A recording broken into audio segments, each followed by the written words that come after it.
the first question that you could ponder in terms of problem solving is what happens. There's the story that you only use 10% of your neurons at the same time. And that, in fact, happens to be true. You're probably firing less than 10% at any one time. Okay? Uh, and the question is, what happens if you were to fire more?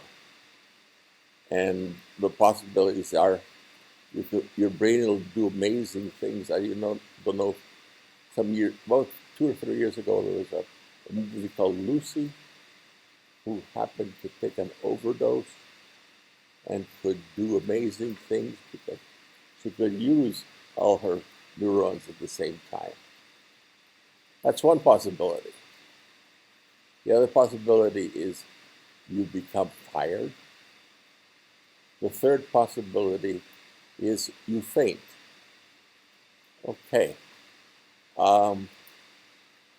We don't have clickers in this class, but we do have hands.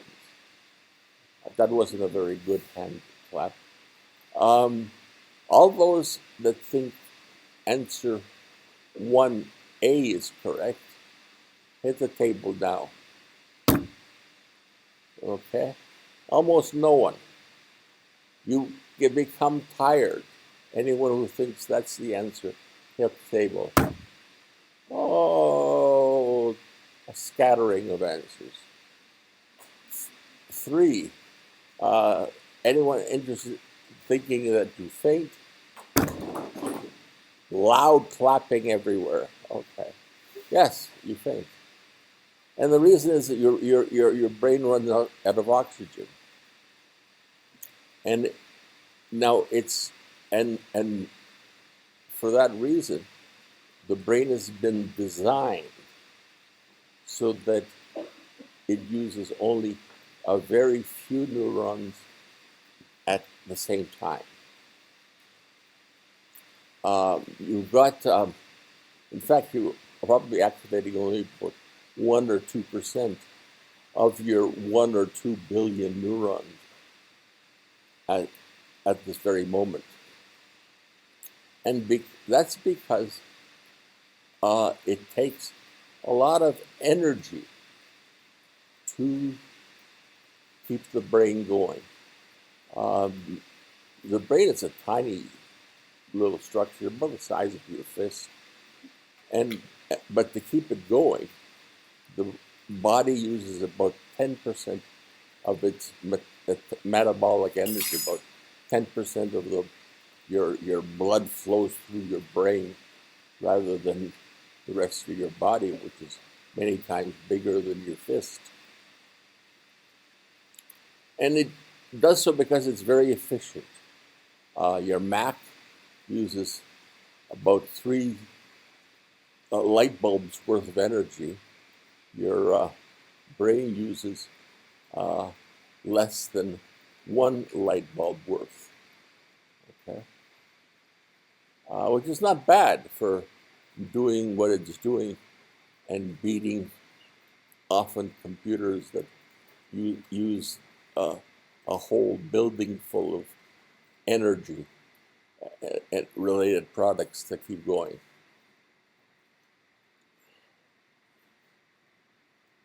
And so that's what we'll use. We'll discover today why that's so. And we'll start with the eye. And one of the reasons we'll start with the eye is because the eye is part of the brain. It's a window into the brain's window into the world. And the retina is part of the cerebral cortex. So it's a doctor's window into your brain. And they're developing all kinds of neat new tests that if they can scan an eye, the anatomy of an eye, very, very, very in high definition, they can tell things like whether or not your brain has Alzheimer's. The only other sure test for Alzheimer's is to drill a hole in your brain and take a little sample, which, looking into your eyes, seems a lot easier prospect. So how does the eye work? Well, you have here some structures called the lenses, and they bend the light, so the light gets focused onto a tiny little point somewhere on the retina. And this little hollow here, we'll find out, is the fovea. And all along here within the retina is neurons, and they convert light into electrical activity, and that electrical activity flows down this rather small optic nerve and sends the information to the brain. Now, these little things up front, the lenses, there's a fixed lens on the outside of your eye, and that does most of the bending of the light. And then there's a smaller structure here, which is a flexible lens. And that flexible lens is attached by springs to muscles that can pull or relax the tension on this lens. So you can imagine this lens here as being a sort of a flexible ball that these springs all around it pull on. And when they pull on it, that ball becomes flatter. And when they stop pulling on it, the ball becomes rounder. And these things that do that are the springs that are attached to the rest of the eye.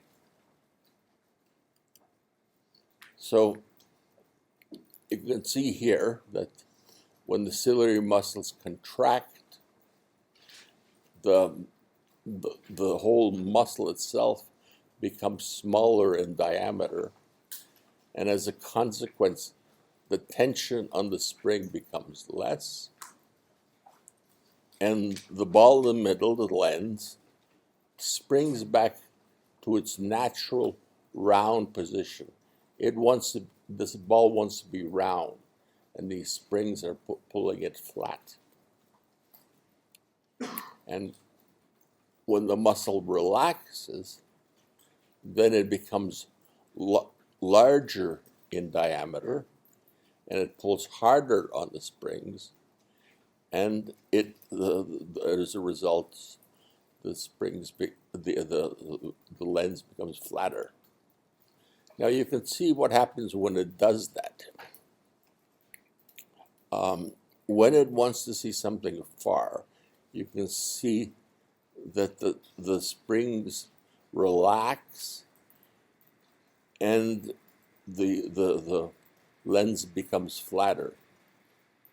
When you want to see something close, you contract your muscles, and that makes the lens here rounder, and as a result, it focuses something near onto the back of the eye.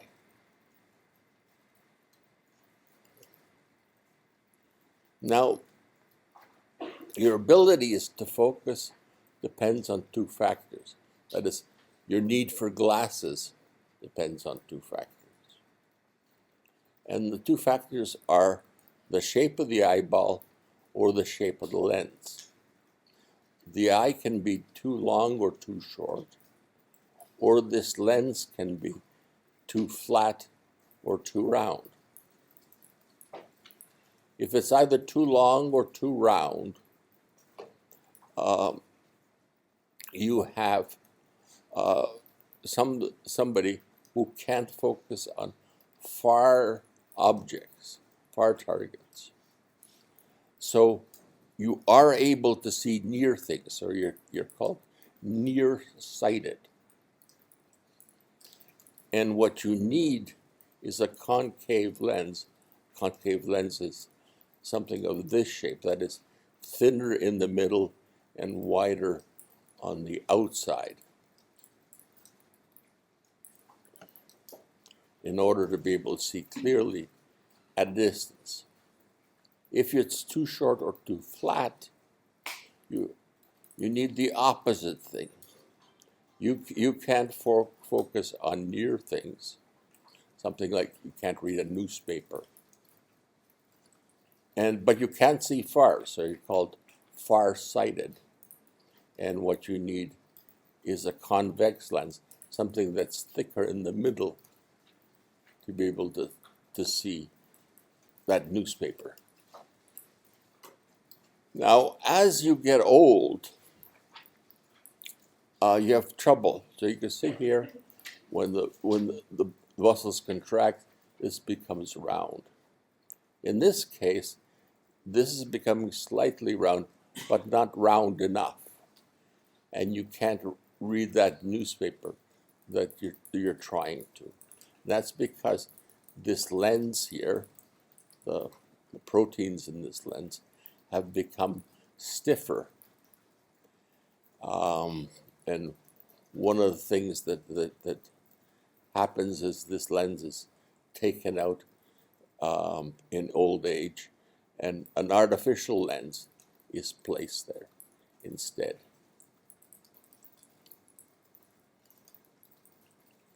Okay, so puzzle. What type of lens, as you get older, what type of lens would you prescribe? Okay, you have trouble reading this newspaper here because it's all blurry. No lens? Yes? Convex. Convex? Yes. You can see here, if you have a convex lens, that you're reading something up close, so you want to bend the light a lot. And so this convex lens will bend this light onto the retina. A concave lens will do just the opposite. It'll bend light outward, and as a consequence, it'll bend light somewhere behind the retina. Okay, the other big object you see in terms of the eyeball is the iris. The iris is this thing here. It opens and closes and allows more or less light into the eye. And that prevents the receptors, the sensitive rods or cones, as we'll see, from becoming saturated by too much light. Okay. When they're saturated, it means that they can't tell the difference between something that's slightly darker or something that's slightly lighter in this bright light. The other thing that the iris does is help focus the objects that you're looking at. And that's why it's best to do things that are, you want a lot of acuity in bright light, because then your iris can close and mask any imperfections that you have. You can see when this iris here, this thing in blue, closes, and here you have an example of something that's focusing slightly behind the eye. So on the retina itself, you have not a big wide thing, but a small narrow thing, but not narrow enough to be a point. by closing the iris, that blurring, that the width here becomes smaller, and you can see clearer. So that's why it's important to read and to do fine sort of operations in bright light. Now, what are those receptors back there that we've been talking about that do all the action in the eye? Well, you'll see that there's 5 types. The first type is the cones here, because they're sort of cone-shaped receptors here at the end. And they are responsible for determining the color of the light. The other ones here are called rods because, again, they're shaped like a rod. And they just determine whether something slightly lighter or darker, shades of gray.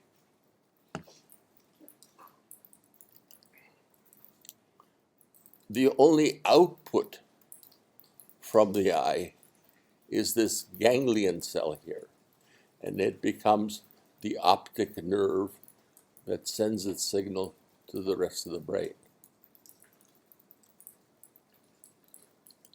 In between, we've got the bipolar cell, which transmits from the receptor to this important ganglion cell. We also have 2 other cells, one of which is this one here, called the horizontal cells. This connects these receptors to each other, okay? So you see this one is connecting to this one. And the number of them connecting will determine what this ganglion cell sees. And we'll see what the consequence of that is in a moment. The last cell is called the amacrine cell, which is something like the horizontal cell, except that it does the same thing for peripheral cones. So by peripheral, those on the periphery of your visual field, so things on the sides. What you see on the sides, not in the middle of the eye.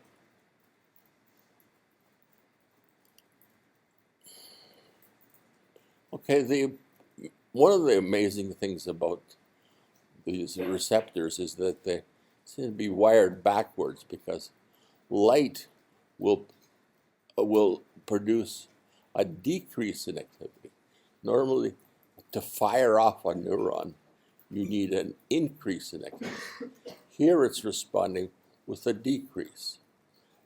When it gets dark, you can see the voltage rises. So it seems to be acting as if light is dark is the stimulus. The other thing that's relevant is that the ganglion cell and some amacrine cells produce action potentials. The rest of the cells produce graded changes in potential. That is, they don't have the sharp firing, but as soon as more light hits the retina, this voltage increases, and it increases very quickly.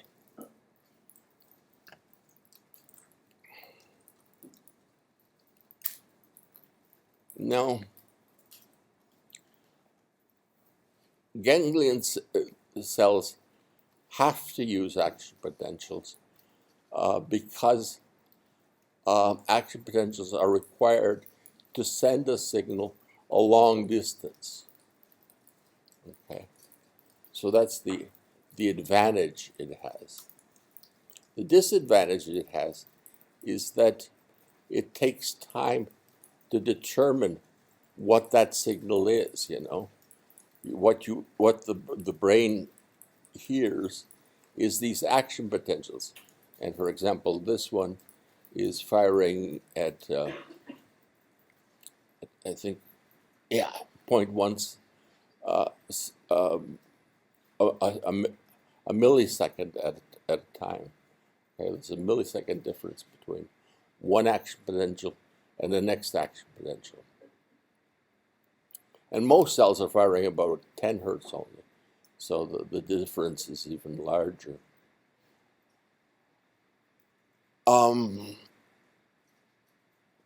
Now, you can see that to determine whether or not what the frequency is, whether it's a high frequency like you see now, or a low frequency, as you'll see in a moment, hopefully.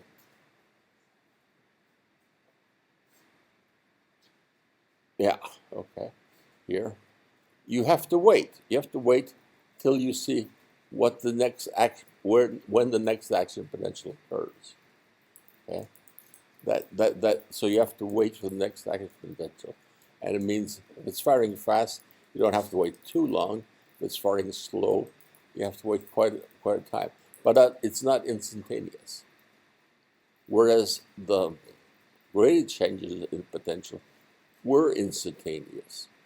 They're increasing and decreasing as soon as the light becomes brighter or darker. So ganglion cells have to transmit information because they have to go a long distance.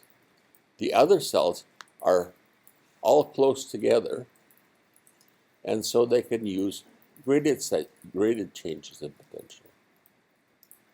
And they're faster at converting information. Okay, another question is, why is it difficult to read this newspaper? Okay. Why is it difficult to read in low places where there's low illumination? Well, there's several answers to this question. The first question is that the retina isn't uniform. Okay? We have out here in the periphery the things that see over to your side, not where you're looking. That contains these things that we saw were rods. They're not color sensitive. In here in the fovea, you have things called cones, and they are, as we saw, color sensitive. Now, cones are also less sensitive to light. Sometimes, if you're out in a starry night, and in your periphery and the side of your eye, you see something bright, a star that you want to examine. You look over to it, and you point this fovea onto it. It disappears because it's less sensitive to light.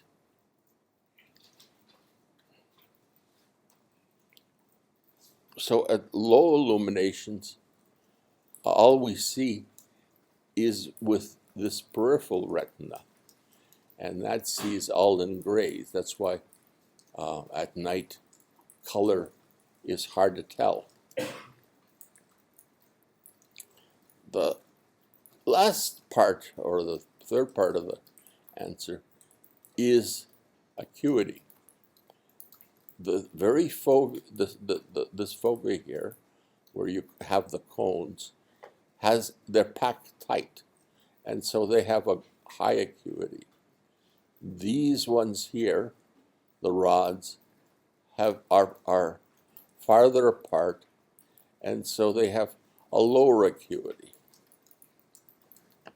If you look at this, you'll find and stare at it without moving your eyes. You can see how less you can see the words around it. Okay. So the reason why rods are poor at visual acuity is the following. So in the periphery, we have a few cones and a lot of rods, and they send their information to many of them to only a single ganglion cell. Okay? So they have a large convergence. This is many converging onto a few. And so these large ganglion cells interpret information from a big area of the retina. It's a large amount of information. And as a consequence, you get of the large spacing and large conversion, you get a low acuity. So you can only read font that are very large in size. In contrast, in the fovea, the cones are all very close together. Again, you only have cones in the fovea, whereas over here you have a little bit of both, but mostly rods. You have a small convergence, and as a consequence, each ganglion cell here only sees a tiny part of the fovea. And because of this, the small spacing and low convergence, these two factors, you can see things with high acuity. That is, you can read very small fonts, or words written with very small fonts. So, surprising, this is what you see. During the daytime, you see detail and in color. So you activate the fovea. On a dark night, the fovea is blind, and all you see is with your periphery. So as a consequence, you don't see clearly the detail, but the fovea is blind, and you see mostly in black and white because there's very few cones here.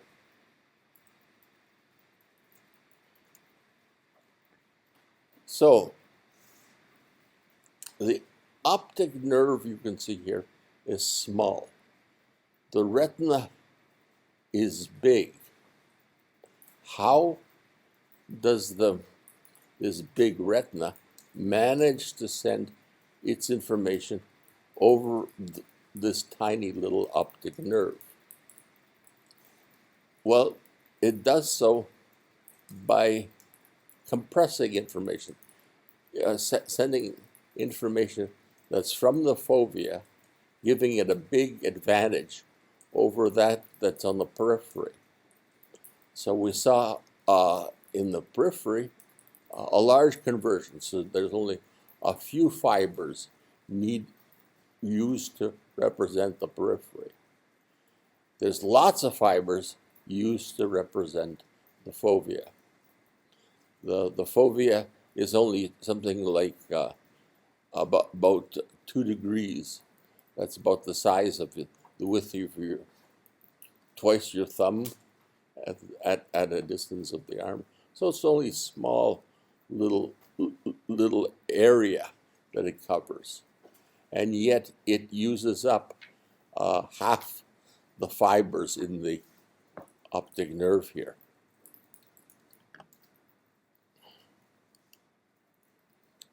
Now, the receptive field is a difficult concept to understand, so we'll go over it slowly. But it's a very important concept. As we saw, these receptors and these ganglion cells are your window into the world. And the eye receives information for about 100 million rods and cones, and now it's got to funnel it down to a hundredth of that, which is 1 million ganglion cells. So how it does it is by using these receptive fields. And the receptive field of a ganglion cell is that area of retina over which light will change the activity of a particular ganglion cell. It shows us which cell is connected to the ganglion cell. So to determine that, you've got to explore the retina. And one way of doing that is with a small light here. And you can see that when light is shining away from this cell here, the ganglion cell, that you see the activity of, it's firing at this low rate. When it gets to this cell, it continues to fire at a slow rate. So no changes has occurred. So that's not within the receptive field. Here, the receptive field produces a change, produces a drop in the number of action potentials you see per second. And then over here, it produces a firing rate that's higher than we saw either just a minute ago or the previous time. Again, the receptive, this here produces a decrease. And over here, we're back to where it was when we started. So these three cells produced a change in the activation of this ganglion cell. So they're within the receptive field of this particular ganglion cell. So the same definition applies to all visually responsive cells. We'll see later on in the next lecture that you've got all kinds of strange ones in the cortex, but they're all visually responsive and they all have a receptive field. And by looking at the shape and configuration of these receptive fields, we can discover what these neurons in the cortex are trying to do. And the same definition applies not only to cells that are sensitive to light, but there also applies to any receptor that is sensitive to some external stimulus, like your sense of touch. Instead of on your sense of touch, receptive fields are measured in terms of areas of skin, okay?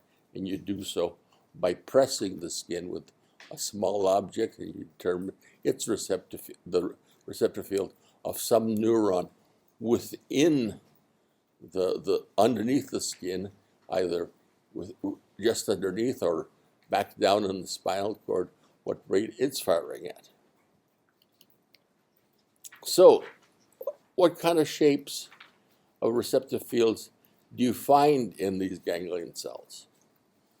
Well, the two types of ganglion cells that you see are off-center, on-center and off-surround, and the opposite. So on-center is ones where light in the middle here produces an increase in firing rate, and light around it produces a decrease in firing rate. And it determines if the center is lighter than the things around it.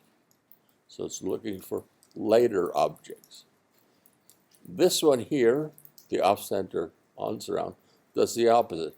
Light in the center produces less activity in the ganglion cell, and light in the surround produces more activity in the ganglion cell. So it's sensitive to things that are darker in the center compared to around them. So let's see what, let's suppose this here mouse were a spot of light, okay? Now let's, back here is the retina, and here you can see the blood vessels in the retina, and over here in the middle you can see the fovea. It's a little bit darker around it. So that's the fovea, and over here we'll discuss next week is the optic nerve. This is where all that information flows out of the eye. So what we're looking for, trying to activate a ganglion cell that's somewhere down here. And we do this by exploring with light. And we find that over here we have a decrease in light, and over here an increase in activity, and over here, somewhere over here, should be a decrease in activity again. So we saw a decrease, an increase, and a decrease again. And we'll find all around it is a decrease, and all in the middle here is an increase. And we can, by pressing enough, be able to draw out the shape of this receptor field. And that's how the original experiments were done, to determine what these receptor fields look like, just by passing light over different spots of the retina and determine which produce a change here. And you can see here is an off-center, on-surround ganglion cell. That's the ganglion cell, type of ganglion cell we're recording in. There's also another type of cell. We've been looking at cells that where you turn on the light, the firing stays on, turn off the light, the firing goes down. Now we're looking at a different type. Here you can see that turning on the light turns on the cell, but then it slowly comes back to its slow rate. Okay. When we turn off the light, it turns off the cell, and then again it comes back slowly to its basal firing rate. So these type of cells are called phasic.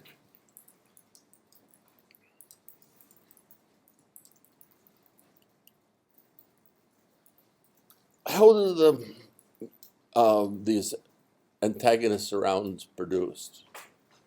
Well, you can see here that let's suppose this receptor, this cone here was in the center, and this cone here was in the surround. So when we put light in the center, we see the following happening.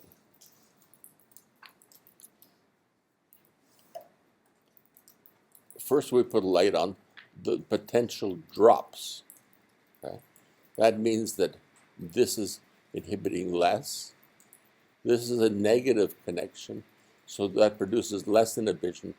The potential rises. This is a positive connection, so whatever happens here, happens here. The potential rises here as well. So a light in the center produces an increase in firing in this ganglion cell. When we put light in the surround, we again produce a decrease here. A positive connection produces a decrease here. There's a negative connection now to the neighboring receptor, or the receptor that's in the middle. That produces an increase in this activity.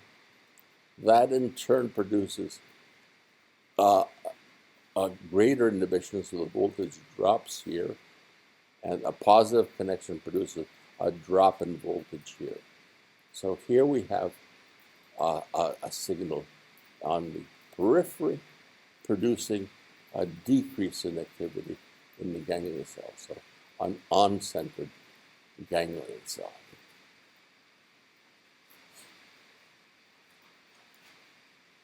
Why are we doing this? Well, one reason is to accentuate edges. Artists have known for a long time that the way to accentuate edges is by doing something similar to this. So things you can see far away here are darker and they become lighter. Things far away here are lighter, and as they approach the edge, they become darker. And by using that trick, you can accentuate the edge in this painting by called Woman Seated by George Seurat. The same thing happens in the eye. Okay, what it does is over here it's all bright, and so there's little change in the firing rate of this cell. Okay, the amount of excitation and inhibition balance itself, and it produces little firing rate. The same thing over here. The amount of light in the center is equal to the amount of light in the surround. And again, very little activity in the center. And you can imagine there's many ganglion cells in here that are not firing much. There's many ganglion cells over here that are not firing much. And we've solved one of the problems that the brain has, and that is not to use too much energy, not to keep the energy small. So it's keeping the energy small. The only cells that are producing changes in the activity are cells at the edges. Okay? Here, this guy fires because the surround produces more activity than the center. Here, this cell here fires, saying this part here is lighter because it does the opposite.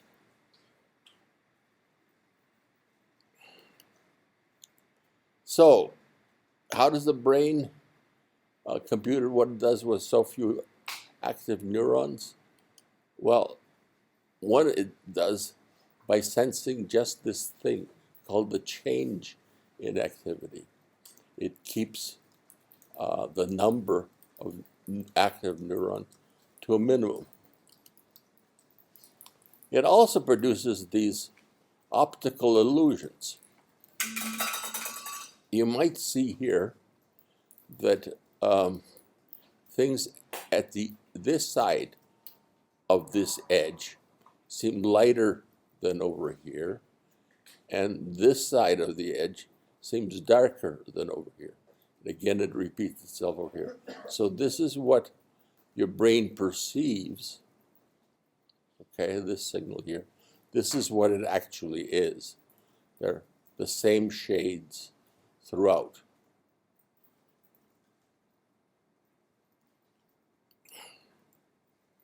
The other thing it produces is the opposite. Rather than something that's an illusion, it produces constancy. When you take a piece of paper with your notes on it outside, the black letters appear black and the paper appears white. When you take, but it changes from that you see inside. So inside it looks like this, outside it looks like this. In both cases, the letters are black and the paper is white. But that again is an illusion. It's not what is really there. It produces constancy because it's what reality is. Black is black and white is with paper. You want the paper letters to be black and the background to be white. But it's doing that because it's just measuring the change. The change between here and here is the same as the change between here and here. Okay? So black, because the brain is only measuring a change, not the actual amount, we see constancy. Where in fact, you can see here that the black letters are in fact lighter than the color of the surround when you look at it inside the room. Okay. Well, I've got about another 10 minutes. Shall I keep going, or are people desperate for a break?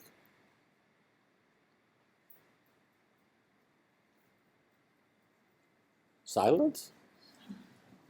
We keep going? Okay, I see nodding. I want to keep going too. Which tastes better? Color developed, our ability to see color largely developed because of food. You want to tell when the apple is red, when it's ripe. And of course, you can tell that only with color.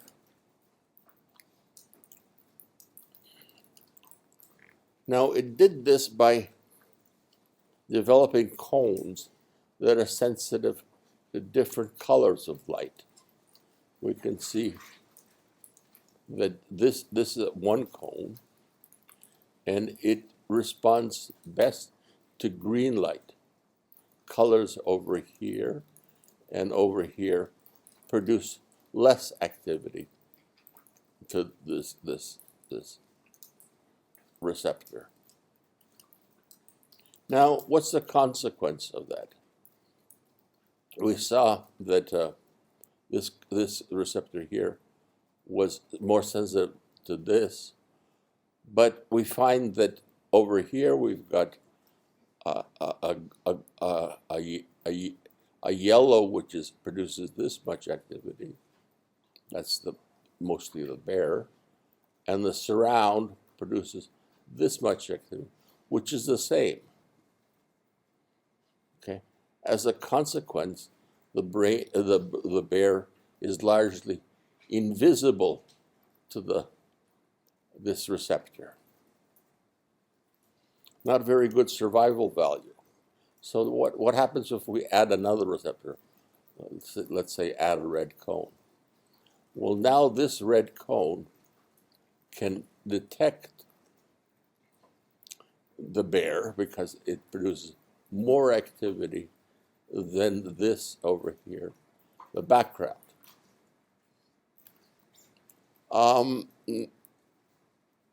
We've got eventually developed three types of cones. So cones that are sensitive to three different lights. And there's some species that have developed even more than three.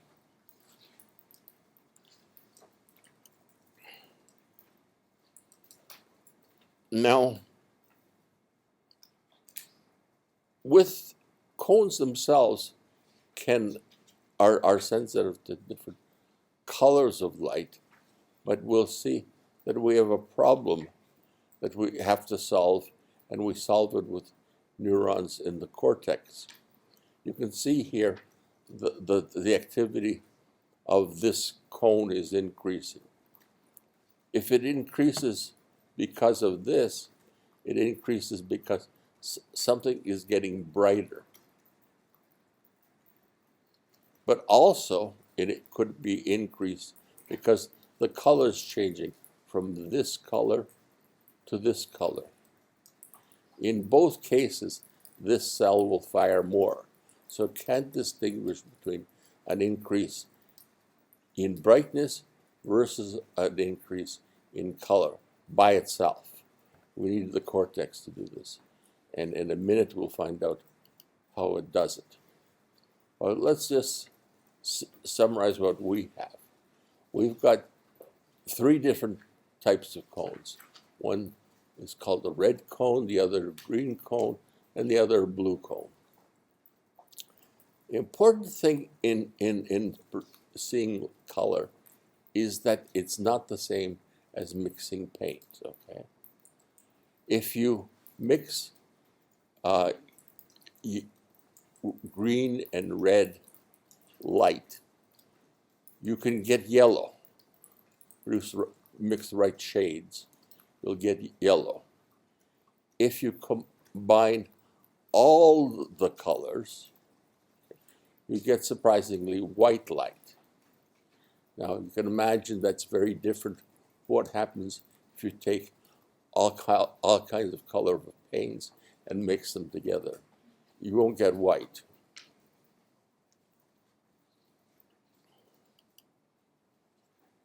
The very center of your eye, the fovea, that's this, again, this darker portion here, contains cones, these objects here,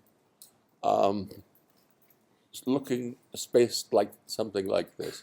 So over here you have red cones, over here you have green cones, over here you have blue cones. So the one thing you can see here is that the number of cones isn't necessarily equal. You only get a few blue ones, and then a various number of green or red. And the relative proportion changes from a person to person. And the cones have these clusters. So here red is clustered together, over here green is clustered together. In the very center of your fovea, okay, you have only two types of cones. Blue is missing. And surprisingly, that's the spot that you can tell the finest, with the finest resolution, what the object you're looking at is. When you're looking at what's happening at the periphery, you find that both the cones and the rods are getting bigger and bigger as you go in the periphery.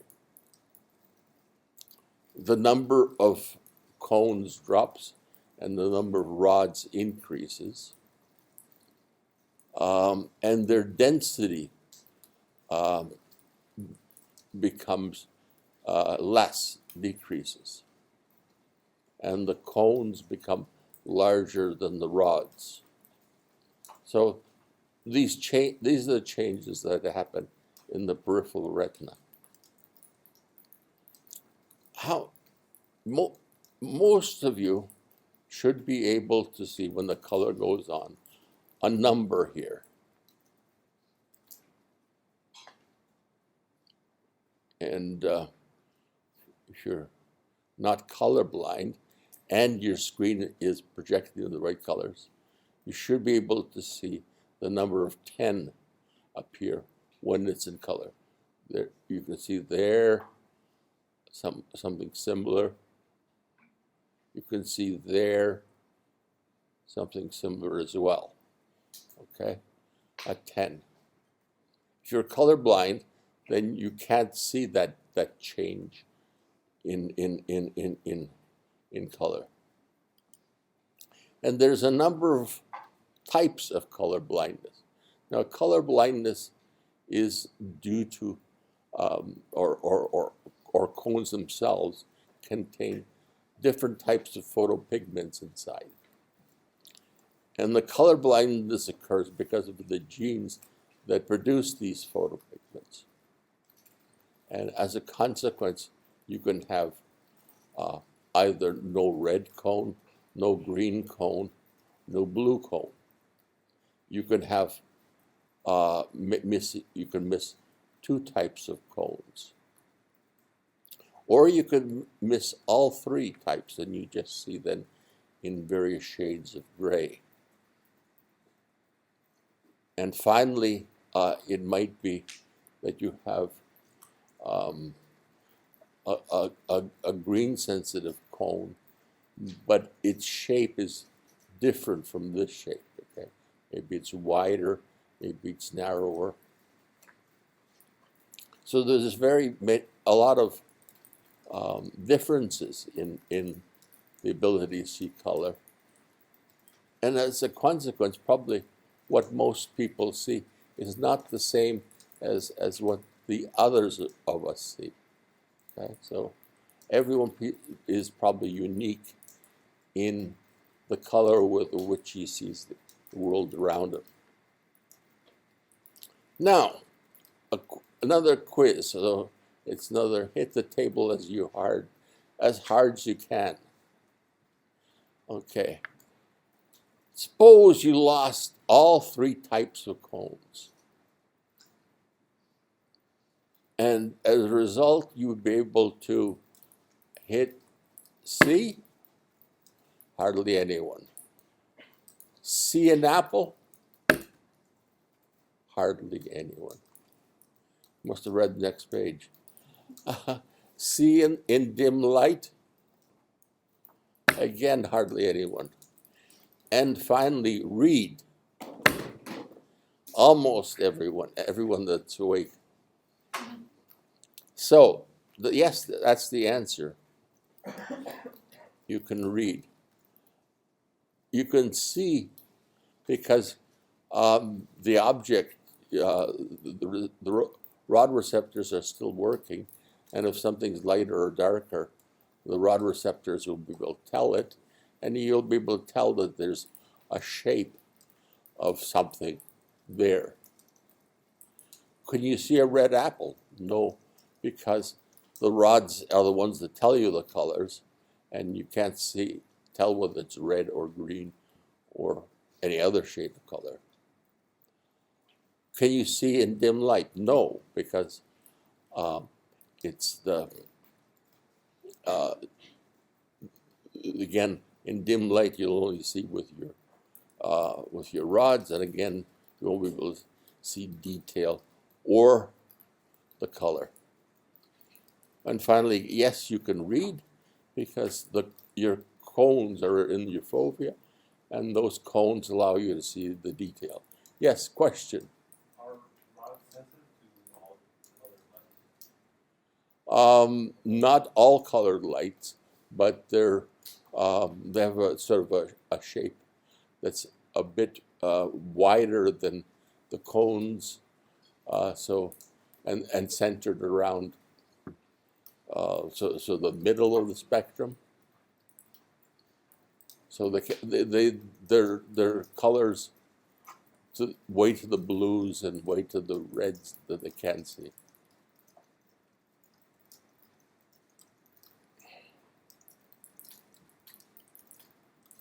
Okay.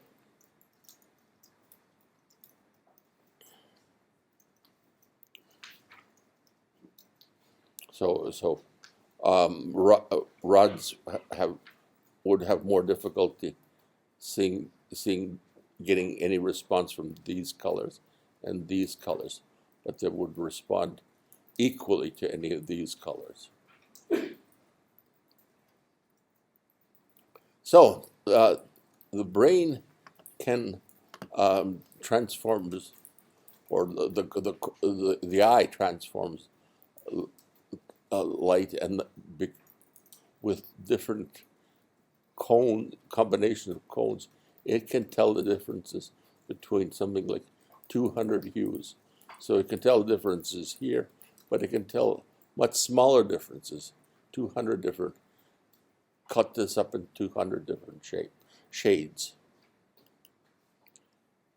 Finally, next thing it can do is measure differences in saturation. By saturation, I mean combining two different colors. So here you can see different colors are being combined.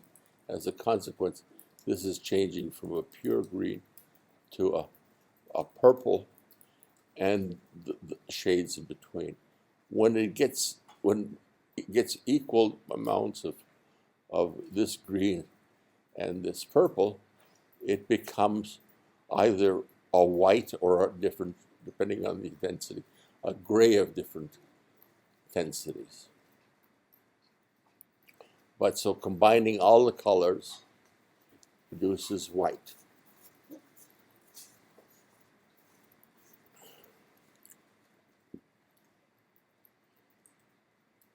Now, colors on the opposite sides, that is, ones that, if you went from one to the other, going through the center, are called complementary colors. Finally, we have the ability to determine 20 different levels of brightness, not 20, 500 different levels of brightness.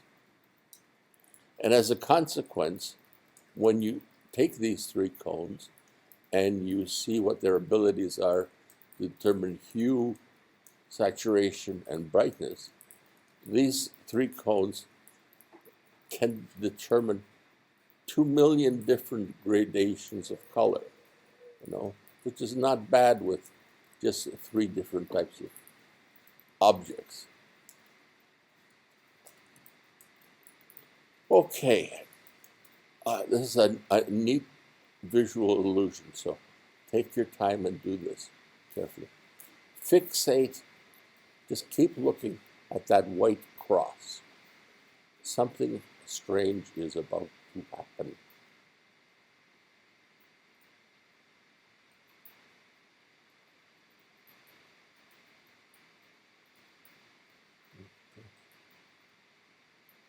So tell me what you see.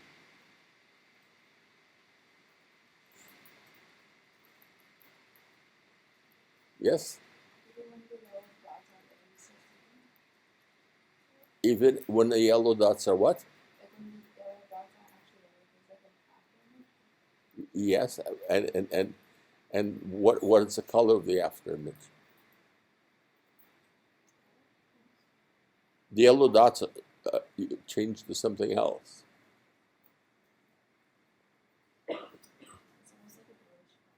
Yes, a purple. Okay. Eventually, if you look long enough, you should see no yellow dots whatsoever, and just a purple dot going round and round.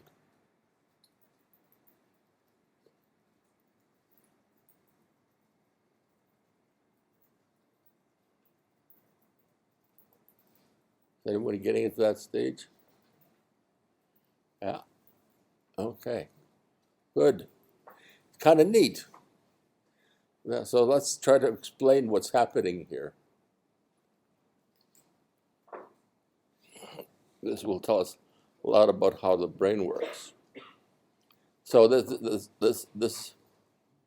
is basically what I mentioned. Now, if you were observant and you just stared at this centered green object, you probably, so don't move your eyes, you probably find that the objects around it are becoming colorful. Okay. And that's because your cones adapt. When you're looking at it for a long time, the cones become less sensitive to that particular color. And when the light, so when you're looking in color, that is slowing down the activity of the cone that is seeing that color. And as a consequence, when it becomes gray again, it pops up into a different color. Let's see what's going on here. Okay. If you look at the X again, okay, stare at the X. You should, when the lights go off, see sort of some dim circles around the X where those lights used to be. If without taking your eyes off the X, you try to determine the color, they should have a color to them. And the color, this will be easier, the color on the outside is the opposite, is a shade of the opposite color here. So the green should turn a slight bluish purplish.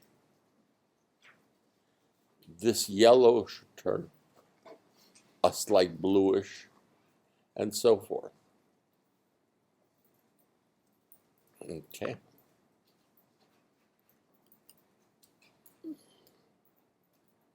So it looks like these cones are operating in sort of push-pull pairs. Normally, white light activates all the colors, but when it's seen another color for a long time, it becomes sensitive to that particular shade, and the white colors then light up the opposite of what the complementary color of what you were looking at. How does it do it? Well, we saw we had cells that see brightness versus darkness, but we also see cells that see color. So, for example, this one is sensitive to can't make out the. Well, this one's sensitive to something that's darker red in the center than in the surround. The same thing with this. Okay, it's called a single opponent cell. In the cortex, not in the eye, you have these cells called double opponent cells. So what they're trying to do is it's different from the single ones. For example, here, if you were to light up it with any color, you would activate some combination of receptors that inhibit each other. Okay, and the center won't fire with white, and the same thing with the surround, or any shade that's the same shade. Well,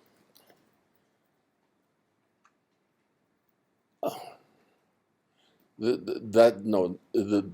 same shade property will only occur if you shine the light over the center and the surround. If instead you shine, let's say, blue light into here and blue light into here you produce a positive response, into here you produce a negative response. So it's an opponent system here. And it's also an opponent system in terms of what color you shine.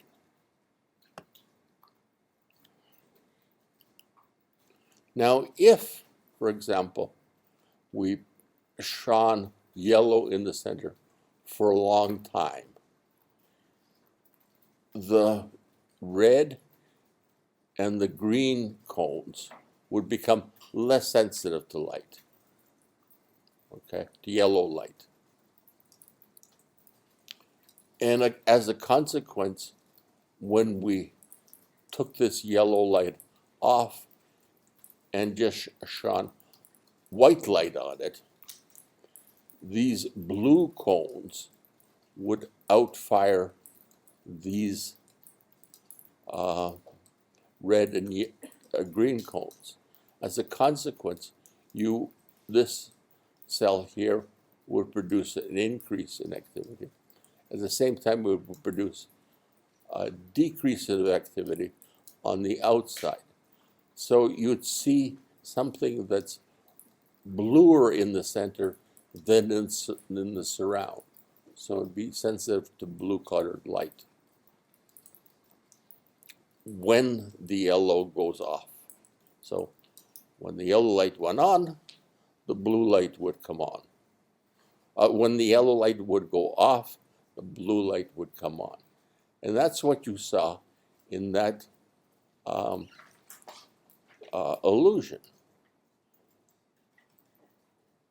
So this is because, again, their blue and yellow are on these double opponent cells, um, and the after image of this color is this color. You know, you pick any color, and you'll find its after image color. So when you look at this again, you can see that when we turn off a yellow, we see a blue after image, as we'd expected to see when we were looking at the receptive field of the light. So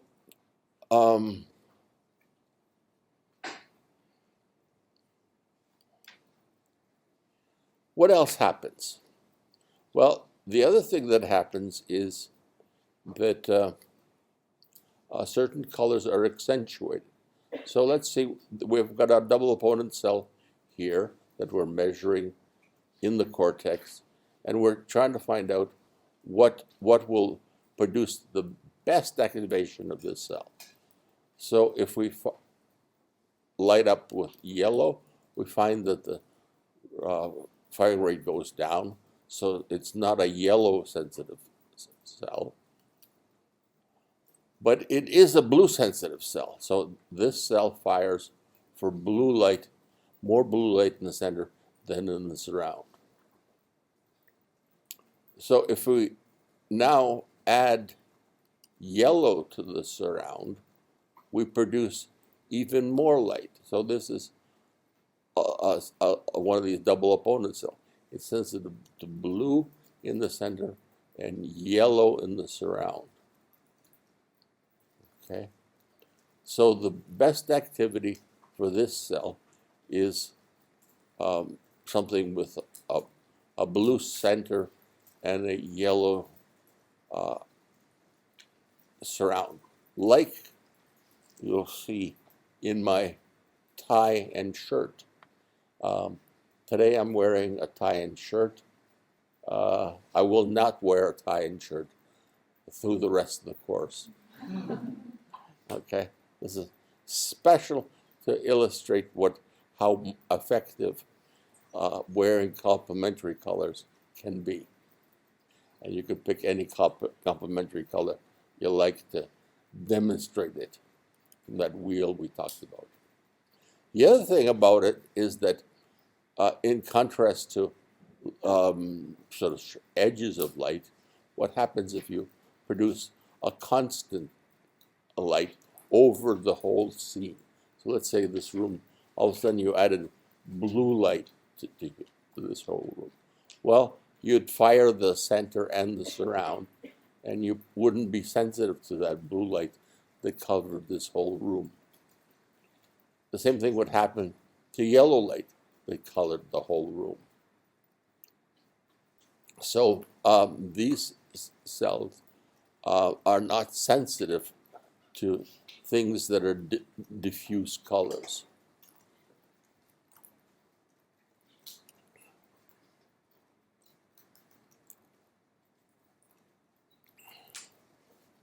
So they can maintain color constancy. Now that's different from a camera. If you take a camera and the background color changes, the camera records it.